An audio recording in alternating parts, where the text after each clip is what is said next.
En décembre, Londres n'attend pas Noël pour se mettre sur son 31. Dès que le compte à rebours est lancé, la capitale britannique réveille ses traditions. L'une d'entre elles résonne le soir venu, sous les guirlandes. Ces concerts de chants de Noël, les Christmas Carols, attirent la foule. J'aime chanter faux et très fort. Les gens adorent avoir une excuse pour chanter, et les Britanniques sont plutôt réservés, pas vraiment doués pour se lâcher. Alors je pense que les Christmas Carols leur donnent justement une excuse pour chanter et célébrer. Et pour les musiciens qui donnent le la, ces chants traditionnels ne sont pas aussi simples qu'il y paraît. C'est difficile parce que les tonalités de ces chansons sont plus compliquées que tout ce qu'on joue d'habitude. On a 4 ou 5 dièses ou bémols à la clé, c'est insensé.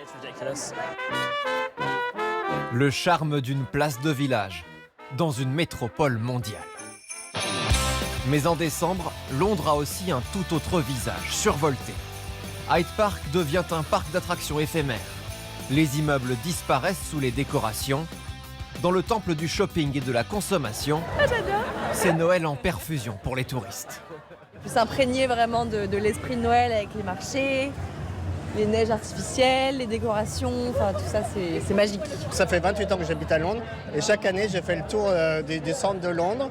Pour moi, Londres c'est Noël puissance 10. En fait c'est un peu comme dans les films, il y a des sapins partout, aux fenêtres et tout, c'est décoré sur toutes les boutiques, c'est super beau.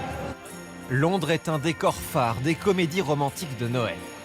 La plus célèbre, Love Actually, où Hugh Grant interprète un premier ministre gagné lui aussi par l'esprit des fêtes.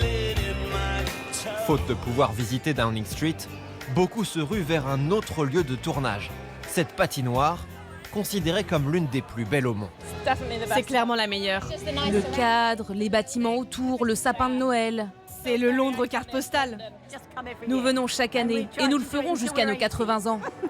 Nous sommes les plus âgés sur la patinoire. À Londres, le folklore n'a pas d'âge. Chaque année en décembre, quelques 3 millions de touristes s'y donnent rendez-vous pour glisser ensemble vers Noël.